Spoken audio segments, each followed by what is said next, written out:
I've started the recording.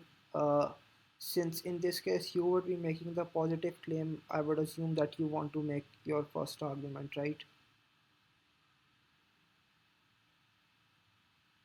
Yeah, Hello? sure. Okay, so you can start.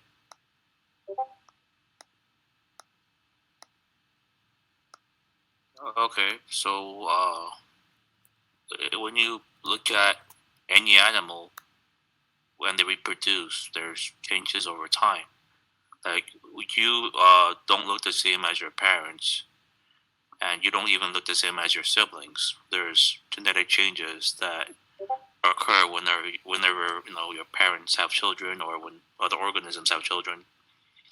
And over time, these changes can accumulate and lead to organisms with features that didn't exist in their parents. For example, let's say a human with a tail. Your parents may not have a tail, yet they might give birth to a child with a tail, which has happened, in, in, in documented science. Now, how do we know that we're related to other organisms? Well, one way to do it is to check our DNA. For example, the gene that controls how our hands or the wings are formed. It's called a sonic hedgehog, and we found the location of the gene which controls those features, and it happens to be the same in fish's fins or chicken wings, or human arms or animal arms. Like it's all in the same spot, which suggests that we are related. Uh, And we also have a lot of fossil evidence for gradual changes of how one animal became another animal. For example, for humans, we have our ancestor skeletons, was it Homo erectus or Australopithecus or or even the Neanderthals. We have their skeletal structure, skeletal remains. We can look at those pop fossils. In rare cases, we maybe even have some DNA to compare. I believe there were some for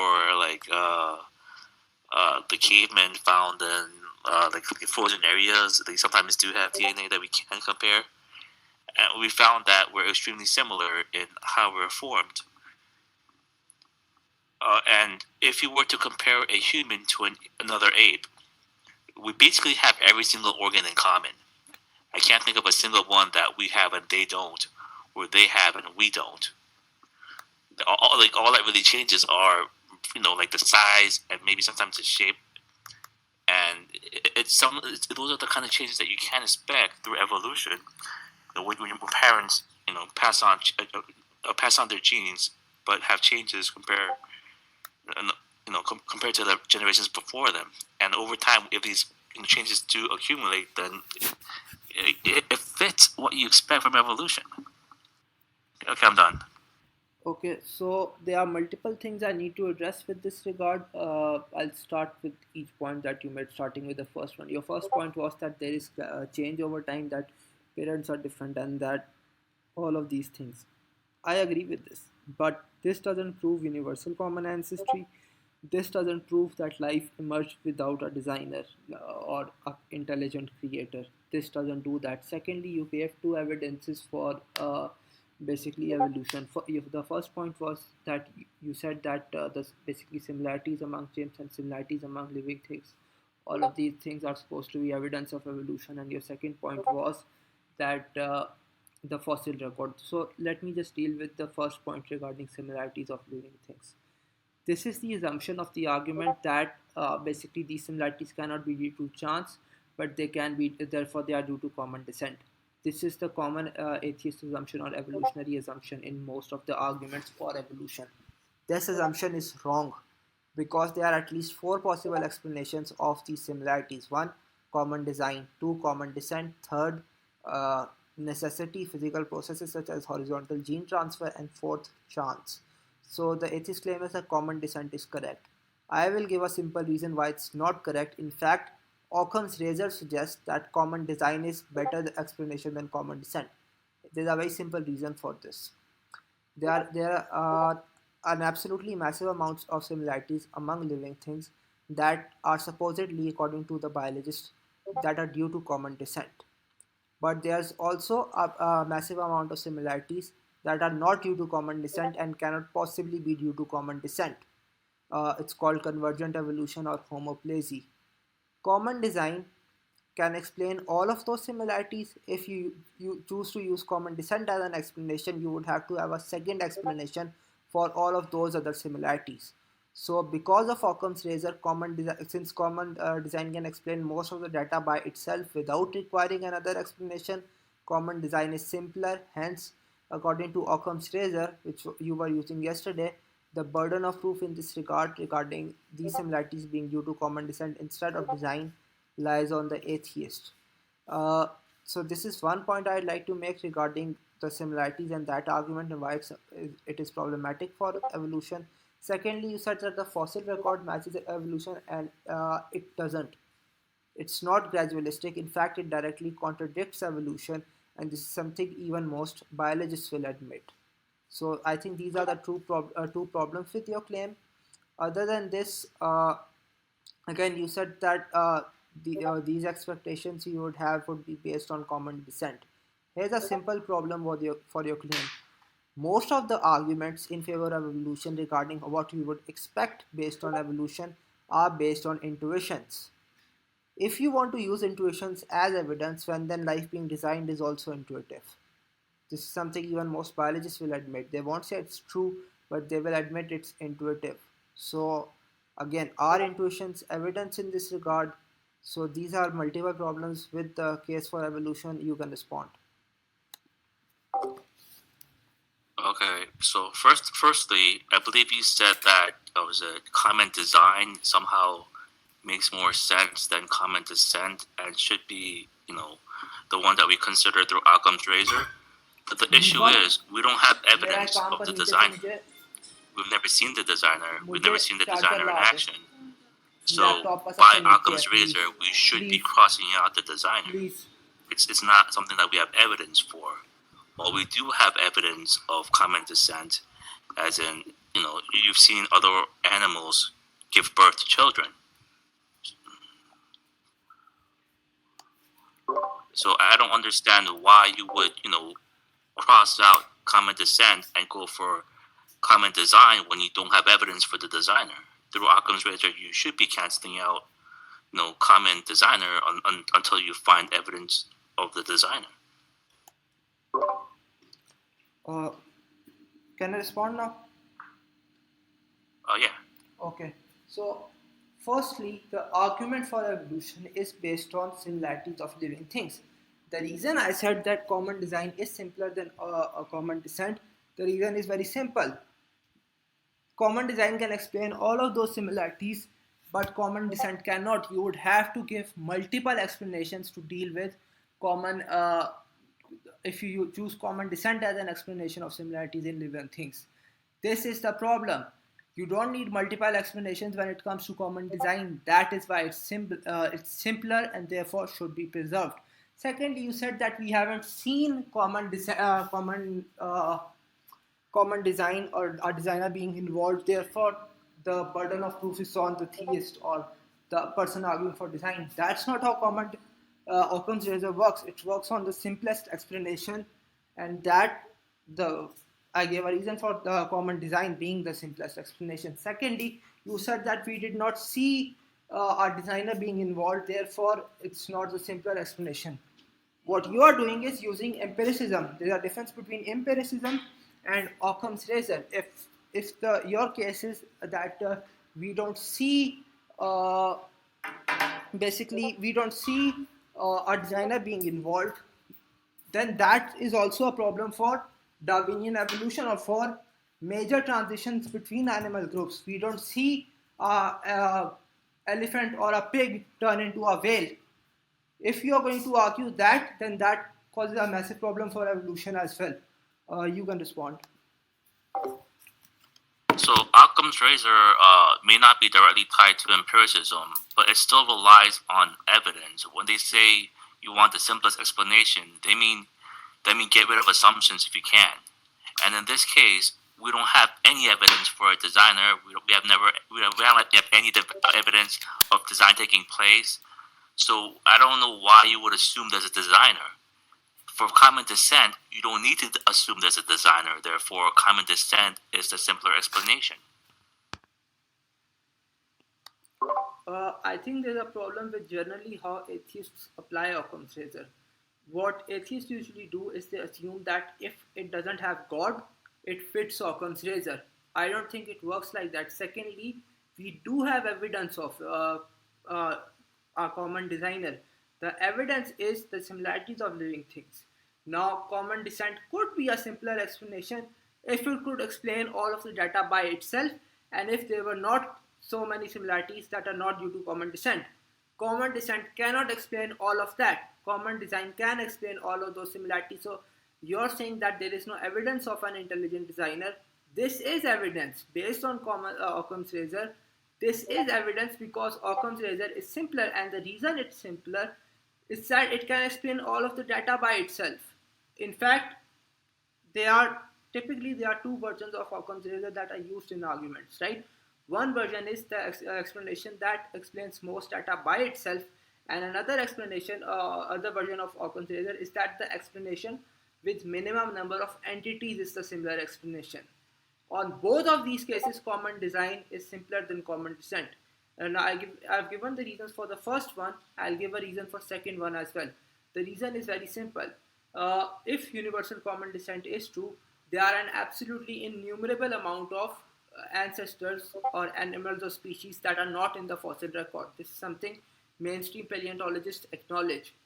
So, on common descent, you will need a massive amount of ancestors. On common design, you will just need one intelligent designer. On both these criterions that are used, common design is simpler than common descent. Thirdly, you made another point that empiricism, that Occam's razor relies on empiricism. I don't think it does. Your claim was there is no evidence for it, right? But that is not how evidence works.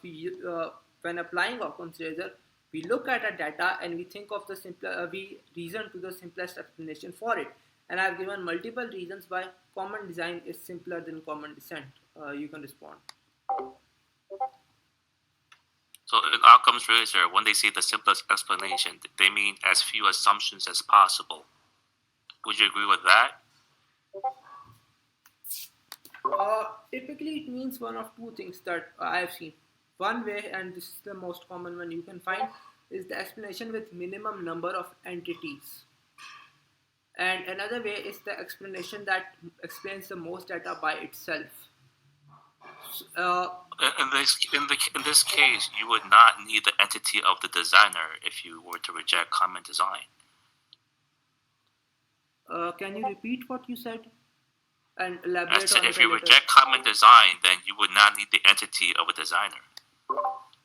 But if you reject common design, and I would assume you are arguing for common descent, you would need an absolutely massive amount, millions and billions of entities, millions and billions of species. One common designer versus millions and billions Isn't and that what we billions of see though? species. Uh, Don't we see millions of species on Earth? we don't see them. We are not talking about species that are alive. We are talking about species that are supposedly missing from the fossil record. There are billions of, they are innumerable. In fact, if you want, I'll just give one reference in this regard. This is from Stephen Jay Gould. It's from one of his works in 1977. I can link it if you like.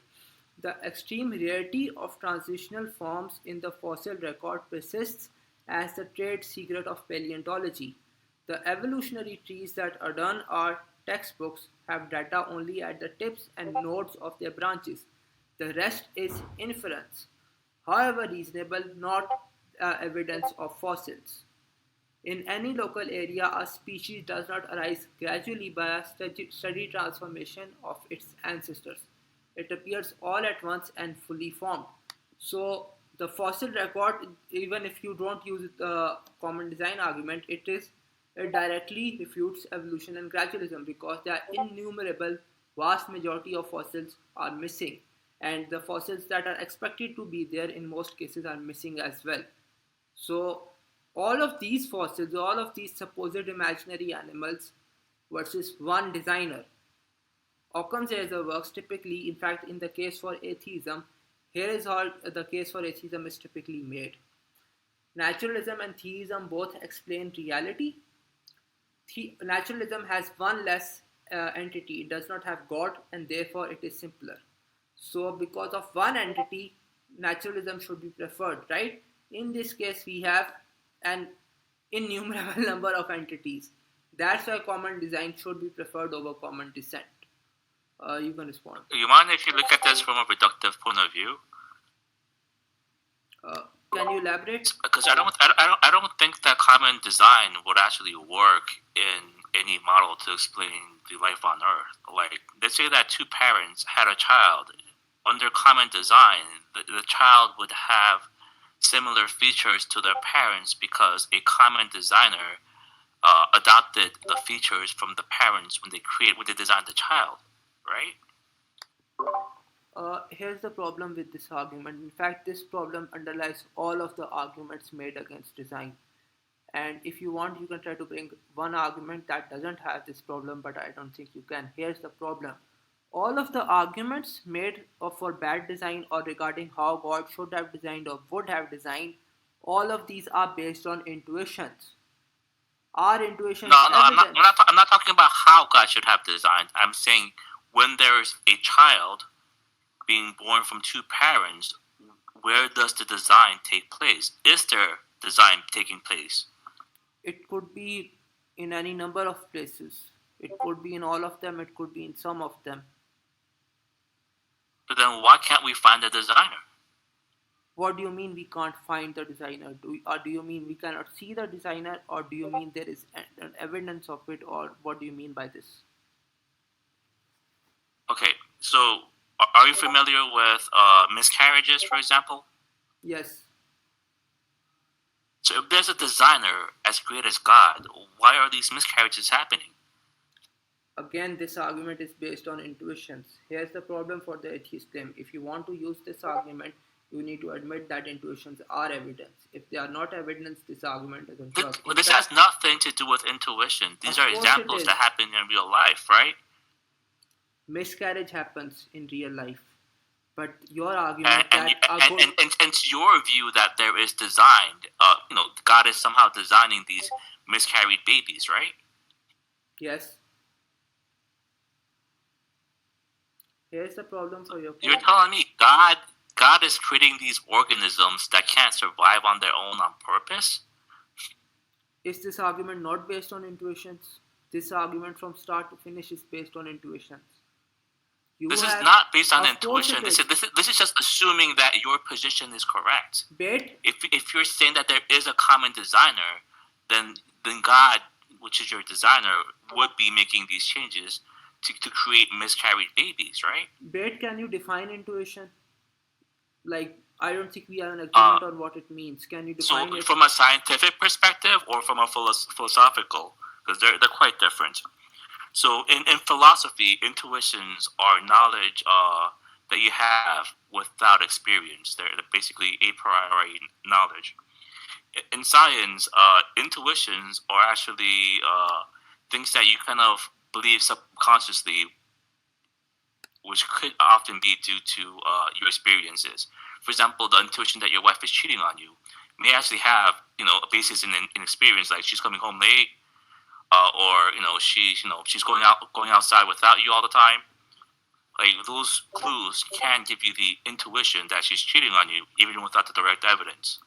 I wouldn't call the second one intuition. I would call that some sort of experience. And I don't think the part about wife cheating is a topic of science specifically. But intuitions generally, in both cases, are instinctive feelings or beliefs that we have. In fact, I just googled the definition of it. There are two definitions given here. Intuition is the ability to understand something instinctively without need of conscious reasoning, that we just believe from instinctive feelings. Your entire argument If, about how, if that was what you were talking about, I would just call it instinct rather than intuition. but this is intuition. Like this literally is intuition. This is what intuition is called. Here's the thing, here's the problem for you. Your entire argument is based on your instinct or your intuition or your feeling, knowledge regarding how God would act or should act. This is what your entire argument is based on. But this is It's intuition. actually not. As you said, I am an empiricist. I actually don't base my views on, or is it intuition? This That seems argument like a is straw based on man. intuition. This argument is based on intuition from start to finish. This is about your intuition, how God would have acted or should have acted, or God should have done things. This is your intuition here. That seems very inaccurate. How is that inaccurate? Okay. So here okay, let me build it up for you then. Parents existing, that's not intuition. We have evidence of that. There's parents. Some of them have kids. We have evidence for that too. I don't know why you would need intuition. And aside from that, all I did was accept your premise that there would be a designer, designing their offspring.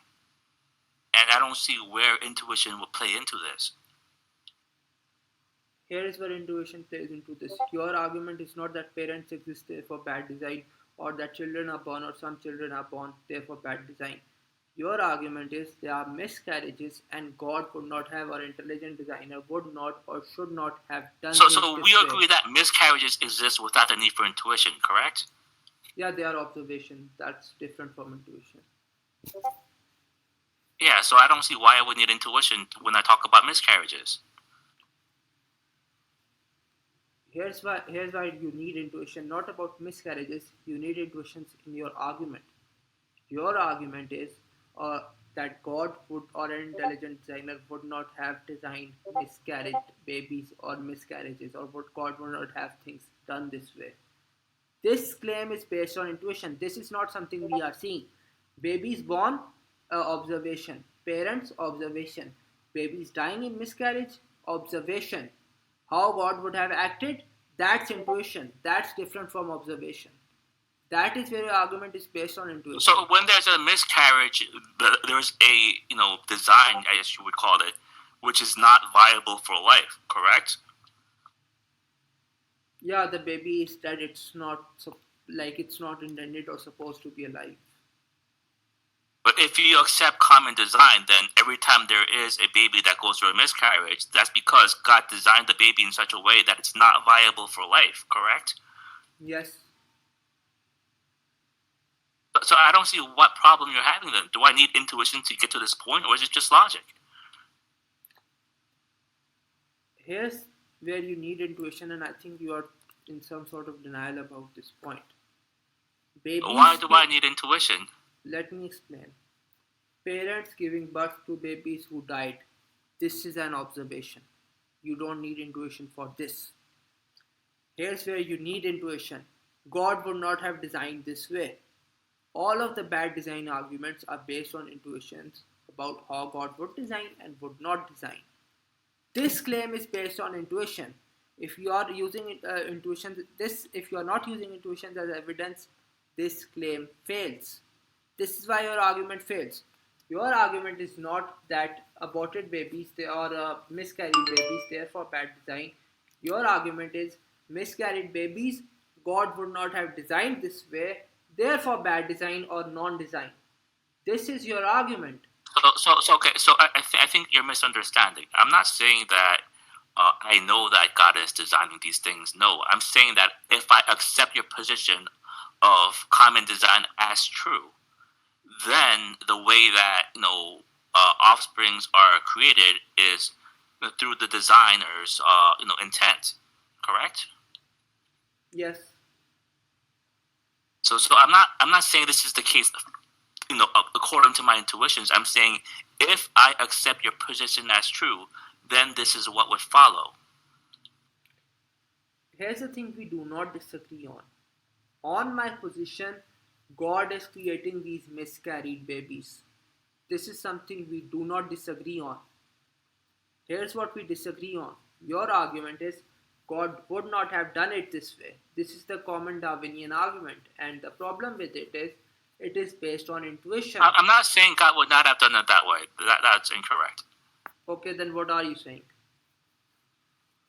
I'm saying that if your position is true, then this designer is creating these failed products. And I don't know what you think about your God, but if your God wants life, he wouldn't be doing that, right? Here's what I do know about God, and this is something that's common among all designers.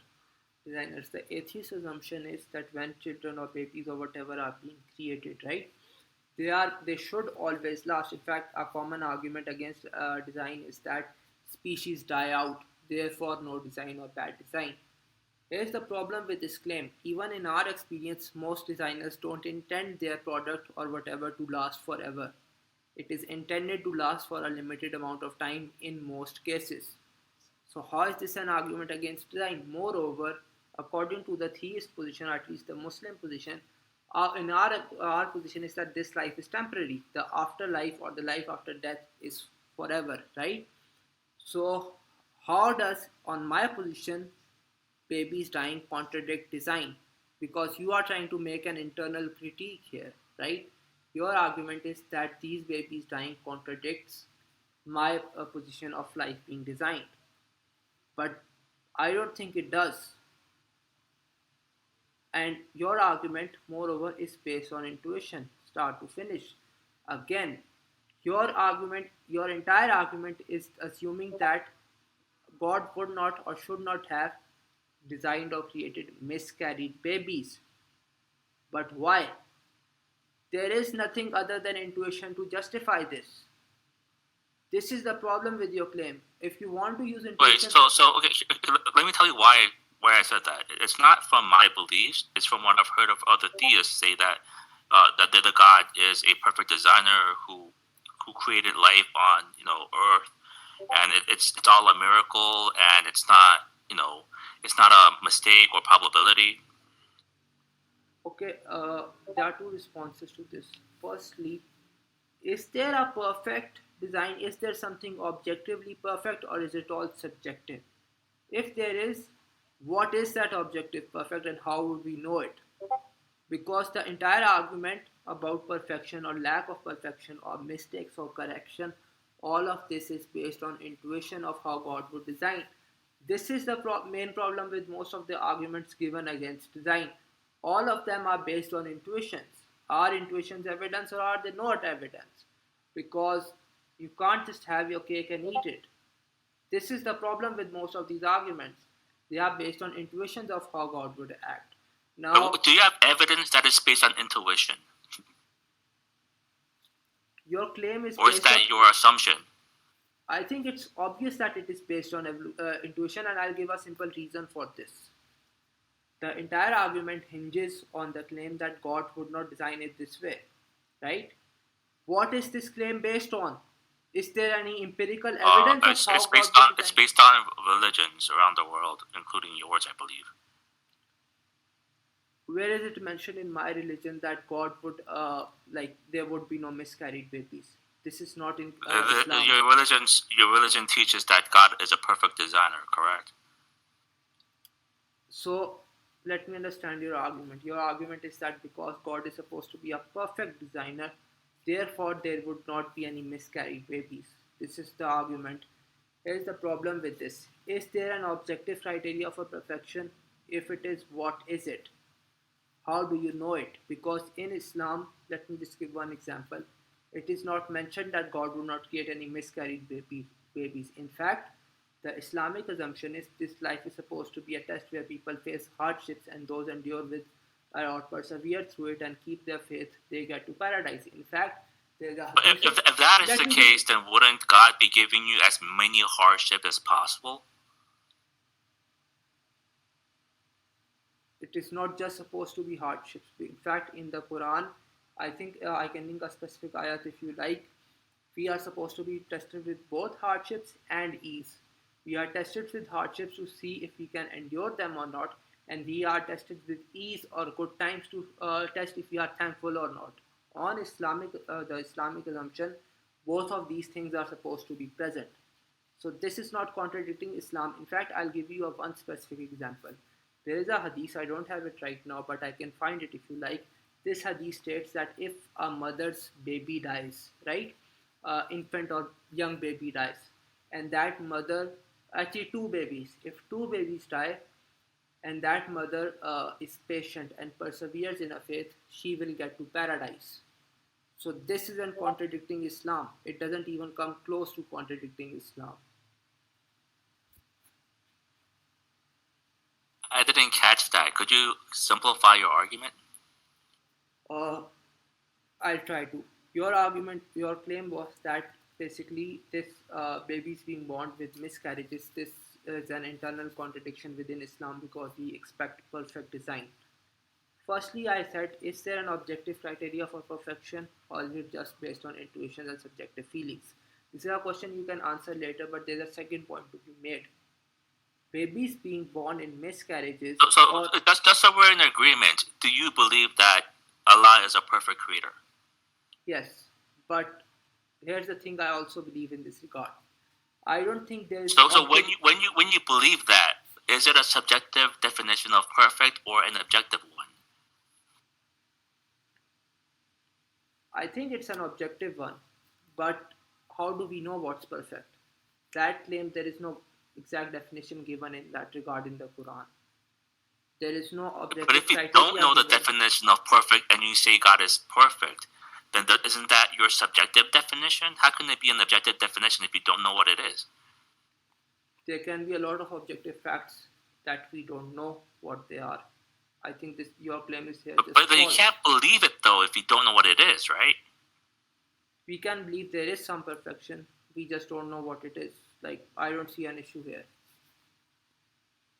I don't know how you can believe something you don't know. Well, there are many things within the atheist belief that I don't think they can believe despite not knowing. Right? That isn't an issue for us, and I don't think that's an issue for the atheist either. So I don't think that point works. But I just think to it get, is an issue. I think if you don't know it, I don't think you can believe it. I'll just give one example why that's false. Scientists don't know, physicists don't know if you can combine quantum mechanics into and general relativity, right? They don't know whether what will happen in that regard, but they can believe there is something there. Like I don't think your point works at all. But just to get back on our topic, your entire argument hinged on the fact that basically miscarried babies contradict Islamic assumptions of God or how God would design. This is not the Islamic position. In fact, there are specific hadiths that give one specific reason why God would design babies, namely that babies that die, namely that if their mother or parents persevere, they are patient and they keep their faith in Islam and in Allah, they will get to paradise. So your argument is basically that miscarried babies contradict Islamic view of how God would design. It doesn't. In fact, it fits right in with it. So I don't think you have an argument from it. So the reason I even brought that up was because if there is a designer in these cases, why can't we, find any evidence of it? I think there is evidence. In fact, evidence is found by looking at the data and coming up with the best explanation for things. This is how science works. Science works as an inference to the best explanation, and usually, one criteria that is used by atheists themselves regarding the best explanation is the simplest one. In fact, yesterday in our debate, we were using Occam's razor as a criteria. Looking at the evidence, the simplest explanation of data is common design through multiple criteria of Occam's razor, how that's applied. So this is one evidence. There are other evidences in this regard as well. We can get that in a later debate, but I think for this debate, the argument I've given is sufficient. At least it seems to me. So we can both give a last word because after that I have to go. So you can make your final point. I'll just try to make my brief final points as well. After that, I'll go.